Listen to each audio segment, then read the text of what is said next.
இயற்கை. பாரதி இயற்கையை எவ்வாறு ரசிக்கிறார் என்பது அவரது கவிதையில் தெள்ளத் தெளிவாக வெளிப்படும். கடல், நீர், நிலம், நிலவு, காற்று இப்படி எதை எடுத்தாலும் அவரின் கற்பனைகள், அவரின் கவிதைகள் ஏராளம். இந்த படைப்பினை வியந்திடும் பல மகான்களில் பாரதியும் ஒருவர். எத்தனை கோடி இன்பம் வைத்தாய் இறைவா, சித்தினை அச்சித்துடன் சேர்த்திட்டாய். இப்படி ஒரு பாடலிலும், பொல்லா பிரமா புகுந்து விட்டாய் அம்மா ஓ, காலம் படைத்தாய் கடப்பதில்லா திக்குகள் அமைத்தாய் என்ற பாடலிலும் பாரதி எவ்வாறு இயற்கையை ரசித்து பல அழகிய அரிய நுட்பங்களை விளக்குகிறார் என்பது வெளிப்படுகிறது.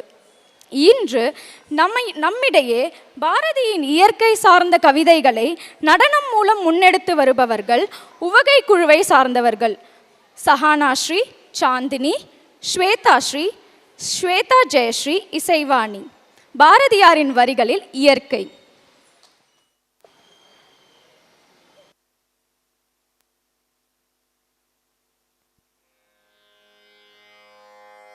நிலா, நிலா, நீ எங்க கூட விளையாட வரலையா? வானிலை பாரு, எவ்வளோ அழகா இருக்கு. கைபேசியை வச்சுட்டு வா, நாங்க உனக்காக தான் காத்திருக்கோம். நான் வரல, இது இன்னும் வசதியா இருக்கு. பார், என் கைபேசியிலேயே நான் எல்லாத்தையும் பார்ப்பேன், விளையாடவும் செய்வேன். இதெல்லாம் எதிர்பார்த்து தான் உங்களை போல பசங்களுக்கு பாரதியார் ஒரு பாட்டு எழுதி வச்சிருக்காரு. அது என்ன பாட்டு?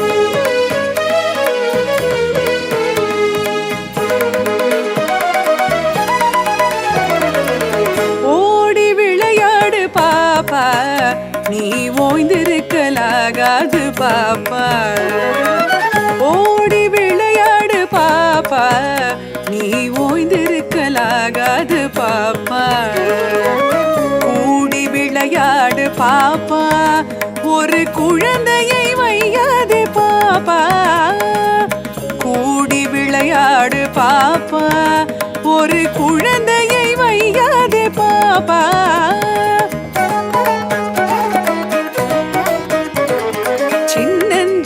குருவி போலே நீ திரிந்து பறந்து வா பாப்பா, சின்னஞ்சிறு குருவி போலே நீ திரிந்து பறந்து வா பாப்பா, வண்ண பறவைகளை கண்டு, வண்ண பறவைகளை கண்டு நீ மனதில் மகிழ்ச்சி கொள்ளு பாப்பா, வண்ண பறவைகளை கண்டு நீ மனதில் மகிழ்ச்சி கொள்ளு பாப்பா, ஓடி விளையாடு பாப்பா, நீ ஓய்ந்திருக்கலாகாது பாப்பா.